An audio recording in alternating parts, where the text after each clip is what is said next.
आभार जताया और उसके बाद मोदी और सीएम योगी पर जमकर हमला बोला। देखिए रिपोर्ट।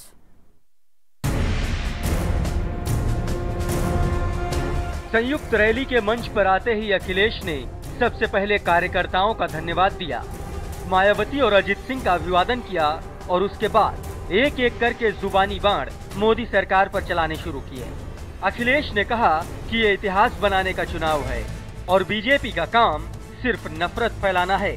अखिलेश ने कहा कि देश की जनता ने चाय वाले पर भरोसा किया था और अब वो चौकीदार बनकर आए हैं। प्रधानमंत्री मोदी पर वार करते हुए अखिलेश ने कहा कि चौकीदार की चौकी अब गरीब और किसान ही छीन लेंगे। गरीब, पिछड़े और अल्पसंख्यक मिलकर चौकी छीनने का काम करेंगे। यही गरीब, किसान, दलित, अल्पसंख्यक, यही पिछड़े इस बार मिलकर के एक एक चौकीदार की चौकी छीनने का काम करेंगे। अखिलेश ने कहा कि ये महामिलावट नहीं बल्कि महापरिवर्तन का गठबंधन है।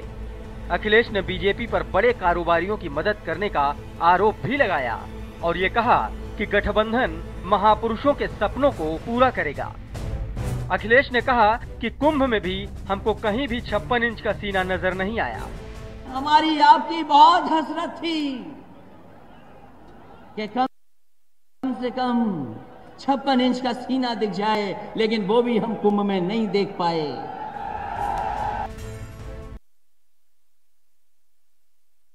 अखिलेश ने यह भी कहा कि कांग्रेस और बीजेपी की नीतियों में कोई फर्क नहीं है, दोनों एक जैसे हैं।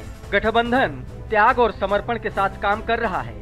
हम देश को नया प्रधानमंत्री देंगे। गठबंधन ये मिलावट का गठबंधन नहीं है, ये महापरिवर्तन का गठबंधन है और देश में एक नई सरकार देने का गठबंधन है। इस पहली रैली का कितना असर पश्चिमी उत्तर प्रदेश में देखने को मिलेगा, ये तो आने वाला वक्त बताएगा।